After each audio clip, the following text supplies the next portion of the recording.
Assalamualaikum warahmatullahi wabarakatuh. Yuk kita lanjut aja ke bagian berikutnya. Tapi sebelum kita lanjut, kita berdoa dulu ya.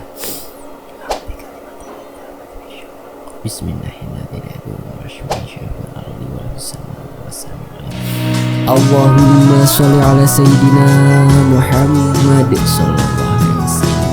Oke teman-teman, ini dia kelanjutannya.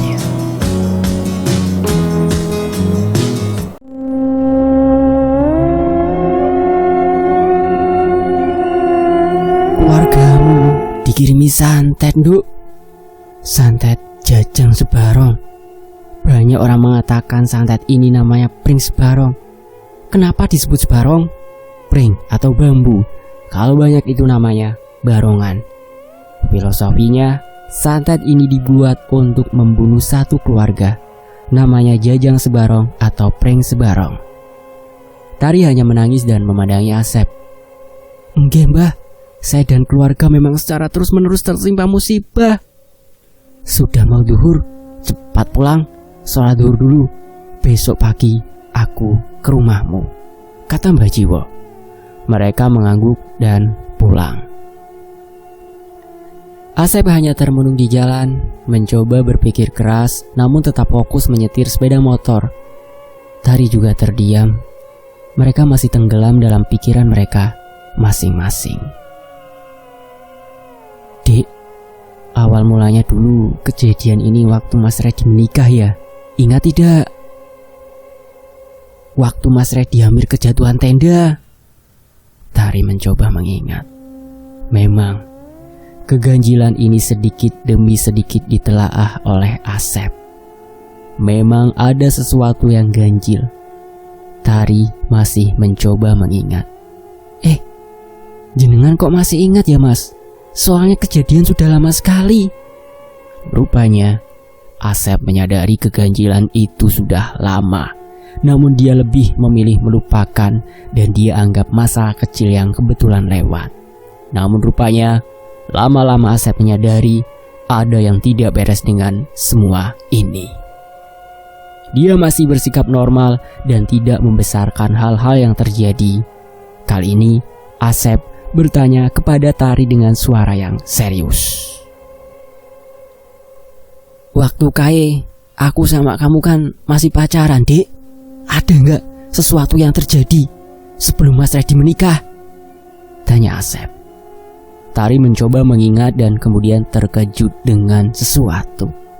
Ada, Mas, ucap Tari. Asep mengerem sepeda motornya dan menoleh kepada Tari. Ayo ngopi dulu, Dek. Mereka singgah sebentar ke kedai kopi untuk membicarakan sesuatu. Oh, poseng mbok iling, Dek.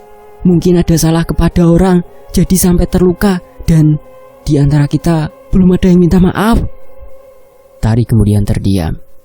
Di antara percaya dan tidak percaya dengan semua yang terjadi, dan tiba-tiba menuduh salah satu orang yang dia pikir pelaku dari semua ini. Aku masih belum bisa percaya, Mas. Mas Reddy itu sebenarnya sudah dijodohkan loh. Tapi Mas Reddy tiba-tiba menikah sama Mbak Hilya. Ya, aku kalau jadi Mbak Cicek sakit hati sih.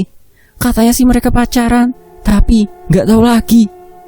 Oh, namanya Cici, gumam Asep.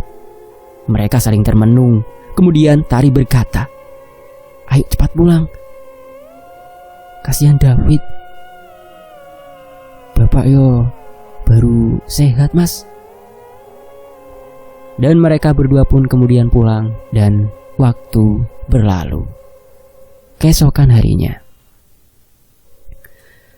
Pak Dawin sedang menyiram tanaman yang berada di teras rumah, dengan ditemani David yang masih dengan kondisinya di atas kursi roda. Tari keluar membawakan secangkir kopi. Pak, Ibu teng pundi? Ini kopinya, Pak. Tari meletakkan secangkir kopi di meja. Keluar itu, ngejar tukang sayur. Salah sendiri, habis subuh tidur lagi. Bangun ya kesiangan. Duh, tukang sayur diteriaki kok malah gak denger. Tertutup apa sih telinganya? Rida kembali dengan membawa sayur di tangannya. Dia tampak cemberut dengan tingkah tukang sayur pagi itu. Kan belanjanya sudah dipegang, Bu. Kok masih bergumam saja? Belanja apa sih, Bu? Tadi kan udah masak, tanya Tari serius. Iki lho, Nduk. Aku pesen jeroan, ada babat, mau aku masak besok, jelas ibunya. Dan tiba-tiba dari luar gerbang terdengar orang berteriak. Pak Dawin dan semua yang ada di sana kaget. Sampai Asep yang saat itu selesai sholat duha kaget dan keluar rumah.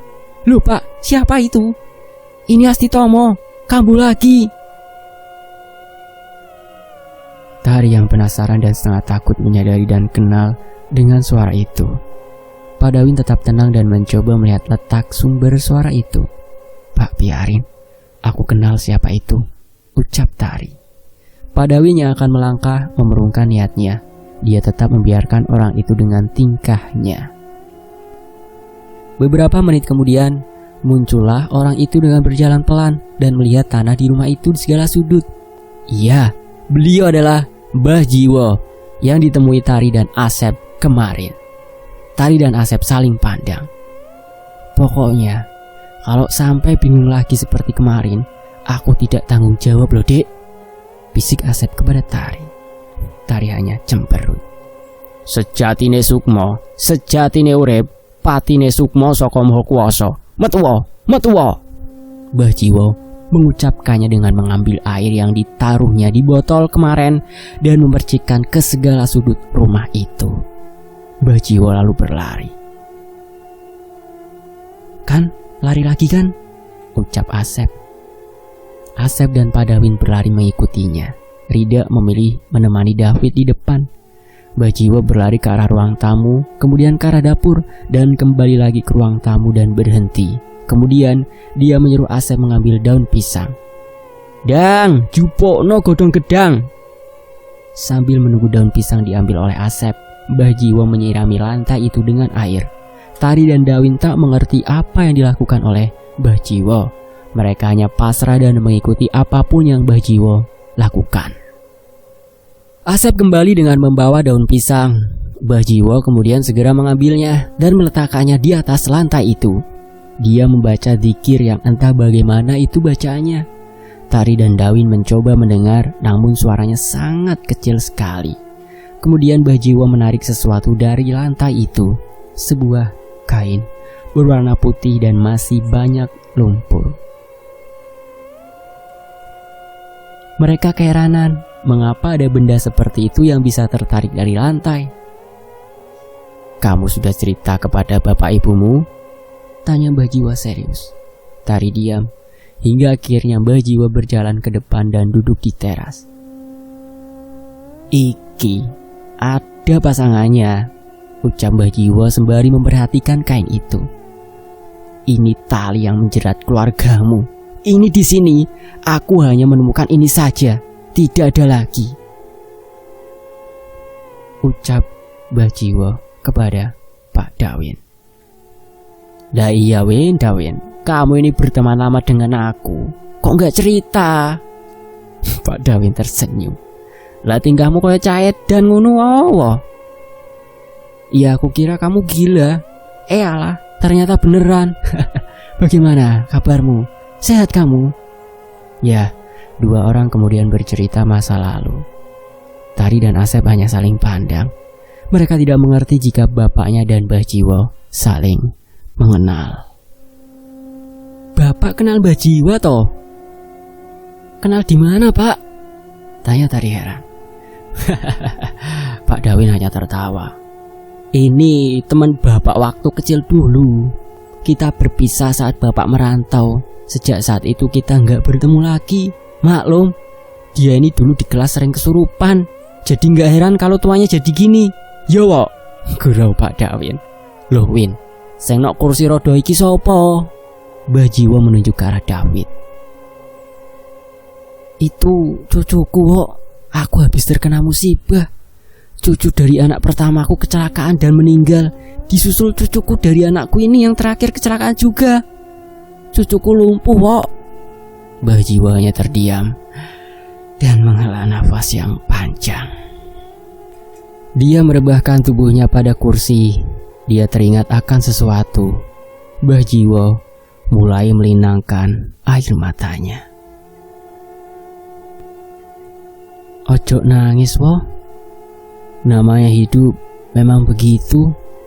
Oh ya, kabarnya Bumi sama Wiryati bagaimana? Sehatkah?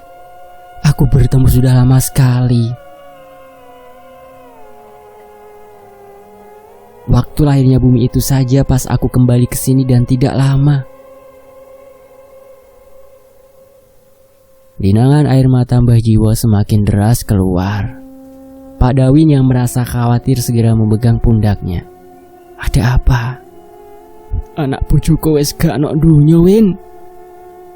Salahku emang gak mendengarkan nasihat istriku saat itu. Mbah Jiwo menoleh ke arah Dawin.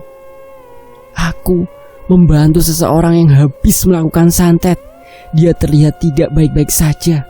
Apes Win, aku gak ngerti kalau dia sudah melakukan perjanjian dengan iblis. Mbah Jiwo menatap serius ke arah Dawin. Dawin tidak percaya dengan kabar yang dilontarkan Jiwo. Dawin menghela nafas. Kenapa tidak memberi kabar sih, wo? Ya Allah. Dawin mengelus dada. Mereka berdua terdiam. Ada seorang wanita datang, membawa anaknya yang sedang kesurupan. Katanya, anaknya sudah salah jalur karena cintanya dihianati. Akhirnya dia datang kepada dukun pintar di daerah pegunungan selatan, dan dia melakukan perjanjian dengan iblis untuk bisa melancarkan dendamnya. Dawin dengan rida serius mendengarkan cerita Jiwo. Nampaknya bukan hanya Pak Dawin yang mendengarkan. Tari dan Asep juga menguping pembicaraan mereka dari balik jendela ruang tamu. Saat itu dia bawa ke rumahku. Bumi yang menemui. Aku saat itu di sawah garapan. Belum selesai, Win, kerjaanku waktu itu. Entah apa yang terjadi. Saat aku kembali, Bumi dan istriku sudah aku lihat tak bernyawa di ruang tamu. Bumi dan istriku mengalami luka tusuk di leher dan dadanya. Mbah Jiwo diam. Yang aku heran, mengapa mereka membiarkan semua itu terjadi? Dawin menghela nafas yang sangat panjang. Dia sangat tidak tega dengan kondisi temannya yang seperti itu. Terus, dia kemana sekarang? Orang yang kamu tolong itu? Tanya Dawin serius. Aku masih mencarinya. Mbah Jiwo kemudian melihat kain yang habis dia tarik saat itu. Ini kan ada pasangannya, Win. Aku berfirasat satunya ada di rumahnya anakmu. Dawin melihat Rida. Rida kemudian mengangguk. Di hari itu juga Dawin, Asep dan Mbah Jiwo pergi ke rumah Redi. Sesampainya di sana, hanya ada Hilya dan anak keduanya yang sedang berada di teras rumah. Redi nampaknya tidak ada di rumah. Assalamualaikum, Duk. Waalaikumsalam, Pak, ucap Hilya. Loh, Mas Redi keluar, Pak. Ada acara dengan teman-temannya. Gak apa-apa, ini Bapak mau ada urusan. Ini namanya Mbah Jiwo, temannya Bapak. Hilya dan Mbah Jiwo bersalaman. Mbah Jiwo tanpa panjang lebar kemudian melihat setiap sudut ruangan yang ada. Dia berlari lagi ke arah tempat tidur Gufron. Nampaknya ada sesuatu benda yang bergerak dan diperhatikan oleh Mbah Jiwo di bawah lantai. Tiba-tiba dia berlari lagi ke arah kamar Redi dan Hilya. Nak, mohon maaf ya aku masuk. Ini tempatnya pasangan ini ada di tempat tidurmu. Hilya mengangguk pasrah. Nak, ambilkan daun pisang, cepat yo. Asep bergegas mengambilnya. Proses pengambilan terjadi dan seperti sebelumnya. Memang benar, Mbah Jiwo menarik sebuah benda yang ternyata itu kain yang sama seperti sebelumnya. Buhul. Terdengar suara ketukan sendok pada gelas di arah dapur. Hilya yang mendengar merasa aneh, karena di rumahnya hanya ada dia dan Tara, anaknya saat itu. Suara ketukan sendok dan gelas yang diaduk semakin keras dan semakin kencang. Semua orang mendengarnya, hingga Asep dan Dawin hanya saling pandang. Bulu kuduk berdiri. Mbah Jiwo mulai mendekat ke arah dapur. Dia melihat sekitar, nampak hening kecuali suara ketukan itu. Ting ting ting ting ting ting ting ting ting ting ting ting ting ting. Mbah Jiwo melalakan mata. Rupanya ada sesuatu yang dia lihat di dapur itu. Disusul Dawin dan Asep yang mengikutinya dari belakang. Mbah Jiwo memberikan isyarat untuk diam dan jangan mengeluarkan suara. Hilya memutuskan tinggal di depan dan tidak ikut ke dalam. Sosok itu kemudian tertawa. Tertawanya sungguh menakutkan sekali, sampai Asep gemetaran dibuatnya. "Sopo awakmu? Apa tugasmu nok kene?" tanya Mbah Jiwo. Sosok yang hanya terlihat dari belakang itu memiliki rambut yang berantakan dan panjang sampai ke lantai. Suara ketukan itu masih terdengar namun semakin lambat dan lambat. Hingga akhirnya sosok putih berambut panjang dan tinggi itu dengan cepat menoleh ke arah mereka. Suara cekikikan yang semakin nyaring terdengar dibarengi dengan sosok itu mendekati mereka. "Aku Pati Sukmo. Tugasku durung selesai." Asep hanya membelalakan mata ketika dia mengetahui rupa tubuh dari sosok yang ada di depannya. Sosok itu bergerak dengan daging yang tak utuh, tulang kelihatan dan bergigi taring.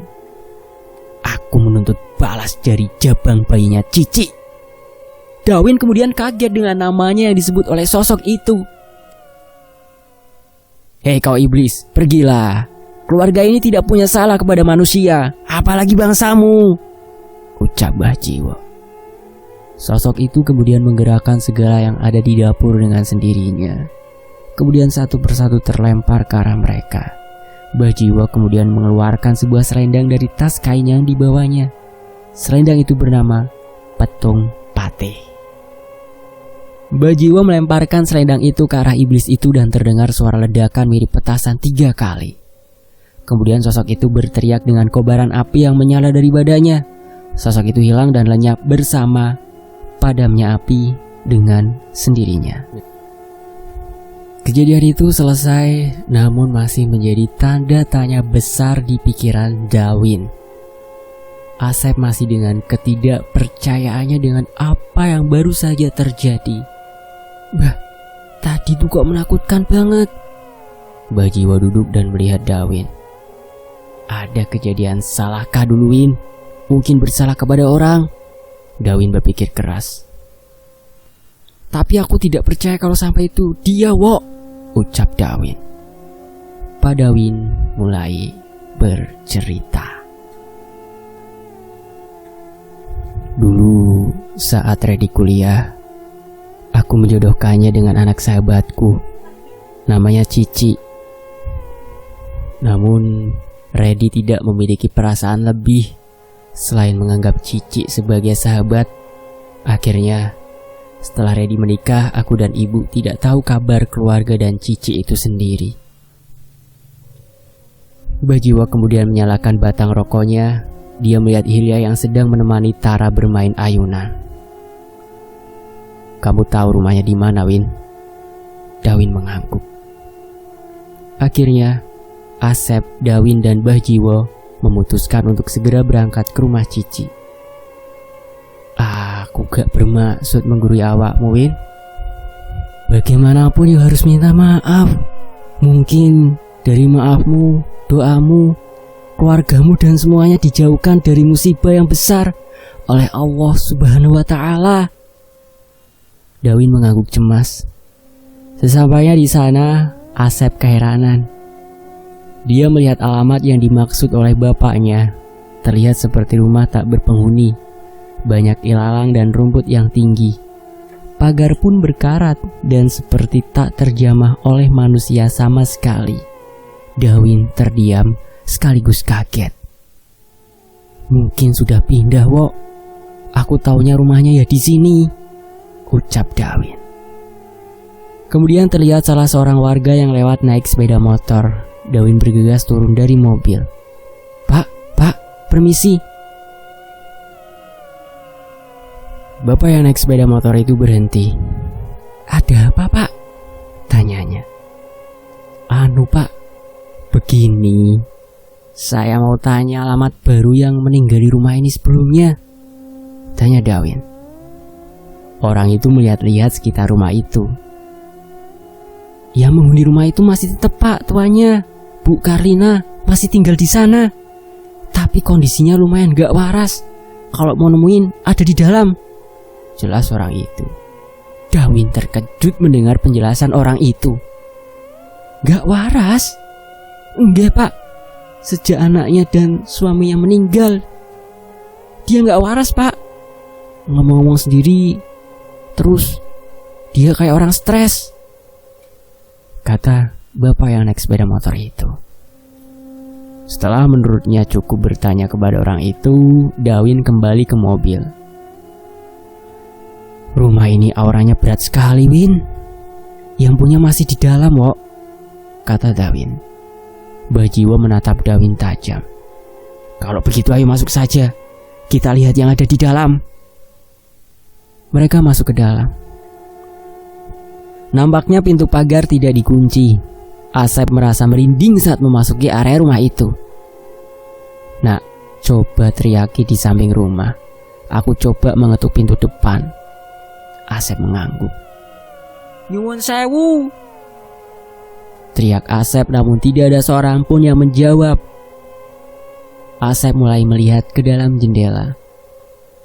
Alangkah terkejutnya Asep saat mendapati di belakang jendela yang dia intip terlihat wajah pocong yang pipi dan hidungnya bolong. Pocong itu terlihat berbicara namun tidak terdengar suaranya. Seketika Asep kaget dan meloncat menjauhi jendela itu. Allahu Akbar, Pak, ada setan. Ya Allah, merinding aku Pak. Ya, jerit Asep yang kembali ke arah ayah mertuanya berada. Ada apa toh Sep? Ucap Dawin terkejut. Halusinasi saja kamu itu. Asep gemetar dan ketakutan. Pintu depan tidak dikunci, ucap Bajiwo sambil membuka pintu itu. Wangi kemenyan dan bau busuk menjadi satu. Asep dan Dawin mulai mual. Bau apa ini? Kok tidak enak banget? Bajiwo meneruskan langkah kakinya masuk ke dalam rumah itu. Di dalam rumah itu gelap sekali. Tapi ada satu ruangan yang membuat Bajiwo menyipitkan mata. Ruang tersebut gelap namun terpancar cahaya dari beberapa lilin. Ada orang di sini, ucap Bajiwo yang terus berjalan menuju ruangan itu. Langkah kaki Bajiwo terdengar sangat pelan. Dawin dan Asep tetap mengikutinya dari belakang dengan menutup hidung mereka karena bau busuk yang sangat menyengat itu.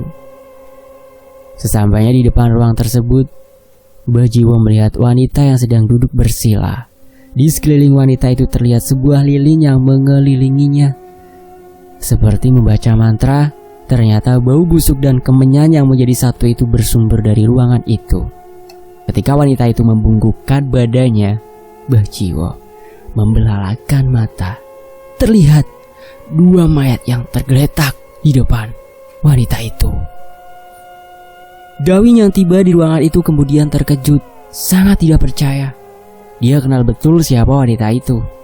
Karlina, ibu dari Cici yang dia jodohkan dengan Reddy dahulu kala. Mendapati ada dua mayat yang berada di depan Karlina, Dawin semakin terkejut. Dia ingat betul dengan kedua mayat itu. Kedua mayat itu adalah suami dan anak Karlina, Cici. Sangat tidak dipercaya dan dibuatnya kaget dengan apa yang dilihat Dawin saat itu. Bajiwo teringat sesuatu dengan baju mayat wanita yang dilihatnya. Dialah wanita yang dulu ditolongnya. Dan wanita itu pula yang membunuh anak dan istrinya. Kemudian Bajiwo berlari mendekatinya. Amarah, emosi, dan dendam membaluti hatinya. Orang gila, bangun kau. Kamu apakan anak istriku sampai seperti itu? Bajiwo kemudian menyeret tangan Karlina. Dawin yang mendengar perkataan temannya itu syok dan menyadari sesuatu bahwa pelaku yang membunuh Bumi dan ibunya adalah Cici, anak Karlina. Karlina tertawa sejadi-jadinya. Dia melihat Bajiwo. Dengan penuh kebencian, dia mulai tertawa lagi dan melihat Dawin dengan penuh kebencian. Kemudian dia menangis jadi-jadinya. Dawin, kamu Kamu yang menyebabkan anakku seperti ini. Kamu yang menyebabkan semua seperti ini. Dawin menangis. Dia tidak mengerti mengapa Karlina menjadi seperti itu. Kamu dukun bodoh. Kalau kamu cepat kembali dan menyelamatkan anakku, tidak akan anakku seperti ini, kata Karlina. Apa salahku? Kamu bicara tak masuk akal. Anakmu sudah bersekutu dengan iblis. Itu salah dia. Karlina melotot ke arah mereka berdua. Asep yang bingung dengan apa yang terjadi hanya memilih diam dan tak bersuara. Dia tetap mendengarkan apa yang terjadi di depannya. Iki kabeh salahmu, Win. Kamu sudah tahu Cici sangat cinta sekali dengan Reddy, tapi kamu tidak pernah berpikir perasaannya sama sekali. Kau biarkan Reddy menikah dengan wanita lainnya. Dawin tertunduk bersalah. Lin, aku memang salah. Tapi aku tidak bisa mengontrol anakku untuk masa depannya, ucap Dawin. Bajiwo yang mendengar perkataan mereka kemudian menatap Dawin dengan penuh keheranan.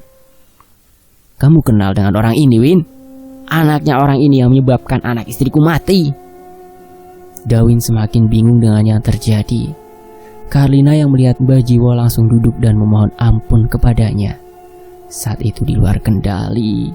Anakku sudah seperti orang kesetanan. Aku sudah mencoba untuk menahan Cici agar tidak melukai siapapun, tapi sesuatu terjadi. Aku minta maaf, Pak. Sungguh tidak ada niat membiarkan Cici bertingkah di luar kendali. Bajiwo meneteskan air mata. Dawin yang saat itu tidak mengetahui kabar Cici akhirnya meminta penjelasan tentang Cici dan ayahnya, mengapa dia sampai seperti itu. Karlina menatap Dawin dengan penuh amarah. Dia berdiri. Ini semua karena salah anakmu, Reddy. Dia sudah menghamili Cici, Win. Tanpa aku sadari anakku menanggung derita sendiri. Saat Cici meminta pertanggungjawaban Reddy, justru anakmu itu mengacukannya dan pergi menikahi wanita lain. Setelah mencicipi keperawanan anakku, kemudian dia meninggalkannya begitu saja. Win, kau tahu apa yang dilakukan Cici saat tahu Reddy menikah? Anakku salah jalan. Hanya untuk bisa melampiaskan dendamnya kepada keluargamu, terutama Reddy. Cici bersekutu dengan iblis agar bisa menghabisi seluruh keluargamu. Dia mengorbankan anak yang dikandungnya sebagai tumbal pertamanya, yang diambil sendiri dari lubang kemaluannya. Anakku yang sudah diselimuti amarah, iblis, dan dendam sampai darah daging akhirnya meregang nyawa saat mempersembahkan janinnya sendiri. 1 tahun yang lalu, tepat di ruang ini, aku melihat Cici tak bernyawa dengan lumuran darah di mana-mana. Kamu bahagia di sana, Win? Aku tidak. Aku bahagia balas dendam anakku kepada keluargamu sudah terlaksana. Tinggal nunggu kamu, Win. Kamu yang mati. Asep berlari dan meminta bantuan. Kejadian itu akhirnya berlalu. Karlina dibawa ke rumah sakit jiwa. Kemudian mayat Cici dan suami Karlina dimakamkan dengan layak. Dawin, Bajiwo, dan Asep kemudian kembali. Di jalan, mereka diam dengan lamunan mereka masing-masing. Asep melihat ayahnya yang sangat memikirkan sesuatu yang berat. Tidak heran jika seperti itu. Kejadian itu memukul keras hatinya. Sesampainya di rumah Reddy, nampak Reddy dan Hilya sudah menunggu di depan pintu. Ayahnya hanya memperhatikan wajah Reddy dengan tanda tanya yang besar. Mengapa anaknya tidak menceritakan kondisi Cici saat itu? Aku buatin kopi ya, jelas Hilya. Dawin tanpa pikir panjang langsung bertanya kepada Reddy. Le, apa benar Cici dulu mengandung anakmu? Tanya Dawin tegas. Reddy terkejut dengan pertanyaan ayahnya. Reddy kemudian menunduk dan kemudian menatap serius lagi ayahnya. Bohong, Pak, saestu. Saya tidak melakukan hal yang jelek kepada Cici. Aku sendiri tidak tahu Cici hamil anak siapa. Aku tidak merasa menidurinya, Pak. Tapi aku yakin, Pak, Cici kena korban pemerkosaan pas waktu kembali pulang dari kantor. Saat itu dia tidak menceritakan kejadiannya sebenarnya kepadaku. Namun Pak, ada yang ganjil. Aku melihat Cici bajunya bagian lengannya sobek. Dawin menghela nafas panjang. Nanti, ayo menjenguk ibunya nak. Tante Carly-nya seperti orang stres sejak ditinggal Cici dan suaminya. Kemudian Hilya kembali dengan membawa kopi. Bahas apa sih Pak? Kok bisik-bisik? Mas, mari Mbah, Asep, kopinya diminum. Freddy salah tinggal saat Hilya datang. Dawin kemudian tersenyum kepada Hilya dan meminum kopi yang dibawakannya. Ini loh, nostalgia Nduk. Bapak teringat sama teman lama Reddy, Cicek namanya, ucap Dawin. Hilya tersenyum.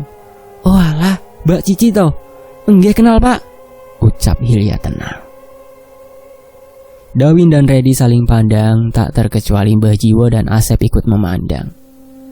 Mbak Cici itu sering kesini Pak kalau pagi, mampir. Ya meskipun judas, Mbak Cici orangnya baik. Waktu 7 harinya kufron, bantu-bantu di sini loh Pak. Tidak bertemu kah? Reddy kaget sejadinya. Dawin melihat Hilya tanpa berkedip. Asep dan Mbah Jiwo hingga batuk mendengarkan perkataan Hilya saat itu. Nak, Cici sudah meninggal 1 tahun yang lalu. Dan cerita berakhir dengan kejadian dengan tanda tanya yang besar. Terima kasih teman, dan terima kasih telah menikmati cerita ini. Sekian kisah dari Jajang Sebarong. Jika ada salah dan kesamaan dalam penyebutan nama, mohon dimaafkan. Sekian, penulis Siska Novi Wulandari. Dan saya pamit undur diri. Terima kasih sudah singgah di channel Fakta Sejarah. Sampai jumpa di kisah lainnya. Tetap di Fakta Sejarah. Wassalamualaikum warahmatullahi wabarakatuh.